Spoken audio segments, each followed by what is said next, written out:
Okay, so how does awakening happen? First of all, who awakens? Okay, consciousness awakens. What does consciousness realize when it awakens? I am not this body. I'm not this name, this arbitrary name that's been given to this body. I'm not this personality that's like a cluster of emotions and thoughts and memories. I'm not this I thought. This I thought is what holds together the personality. I did this. I did that. And then mine as well. This is mine. That is not mine. This is me. That is not me. This also falls apart. This is what consciousness realizes. Consciousness realizes I'm just this presence of life, presence of awakeness, presence of awareness, presence of cognizance, presence of natural intelligence that's animating this body, that's animating this mind, right? This is awakening. This is what happens when awakening happens. So how does this happen?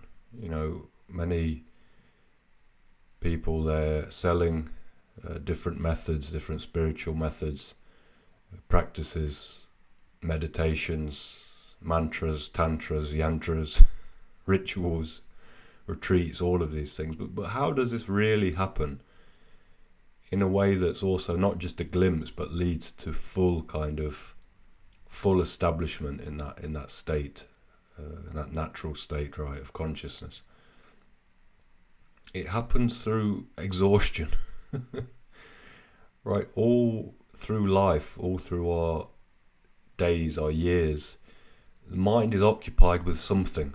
It's interested in something. It's up to something. It's planning something. It's working towards something. It's ambitious about something. It's scared of something. It's worrying about something. It's anxious about something.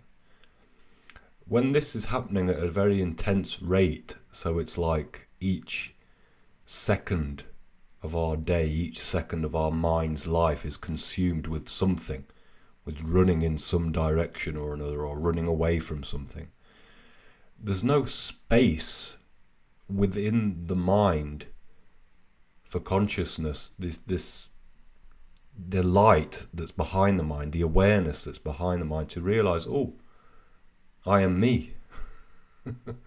I am not these thoughts. I am not this body. I am just this presence, just this silence, awake, intelligent presence. So the reason why this doesn't happen usually for most people is there's just too much going on. There's too much activity, right? It's as simple as that, and not just activity but conflict.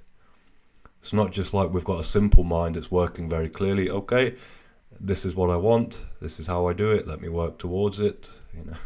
It's not like that. The mind has conflict in it as well. Oh, one part of me wants this, but the other part of me wants that, and then there's a conflict between the two. So all of this fills up the years of people's lives. So there's never enough space. There's never enough silence for consciousness, the consciousness that's animating the body, to realize, oh, I am not these limited aspects, right? So we can say all we want about doing practices, doing meditation, doing this, doing that. The mind has to get exhausted with everything that it keeps itself busy with in the ordinary flow of life. If this doesn't happen, awakening doesn't happen. Simple as that, right? And even at some point, even at a subtle level, spirituality is an interest for the mind, right? Even liberation is an interest for the mind. See, consciousness is not interested in liberation. Consciousness is liberation already. Consciousness is living liberation. So that's why on this path, especially on Datta path, we talk about silence. It's everything is silence, because in silence, in the silence of the mind, Liberation is just there. Consciousness is already there. Consciousness just looks at itself and says, I'm already liberated. There's nothing for me to seek, there's nothing for me to search, there's nothing for me to do. I'm already liberated. And it starts off, you have a glimpse of that, and then you get a good glimpse of it, then you get established in that. And then you go deeper and deeper and deeper into it, and the deeper you go into it, the more these very subtle layers, the subtle roots of the mind get burnt out. So the process still goes on after awakening. Awakening is just the start in a sense. But for all of this to happen, there has to be this exhaustion, this disillusionment that takes place, which gives birth to, what we call Sanskrit Vairagya, dispassion. Dispassion means that we still might think, okay, I'm going to do this, I'm going to do that, but we're not really bothered. If things happen, they happen, great. If things don't happen, also, it's fine. But when we're in a very ignorant mode of existing, everything's a big deal, right? Everything's a big deal that, if this happens, it's going to be the end of the world. Or if this other thing happens, then I'm finally going to be happy. All of these ideas go because we see that everything is impermanent, everything is temporary. And nothing in the world of this happening or that happening, of this possession, this position, this relation, none of this really makes us happy. Happiness is just the mind being still and content with itself. Some situations, some things can appear to make us, can appear to have that influence on us. But ultimately, all of these things change. Everything outside of us is changing. And even if we assume we are this body, then this is going to change. This is also going to disappear. So this is how it happens. This is how the spiritual evolution really happens, is that we gradually just get exhausted with our own searches, with our own seeking, with our own fears as well. We get exhausted with that suffocating existence of just being trapped in the machinations of a mind, being bound by the conditions of the mind that, this is good, this is not good. This is attractive, this is unattractive, this is scary, this is not scary. It's something in us becomes tired of this, and that's the real spiritual evolution. And from that point, everything will just happen.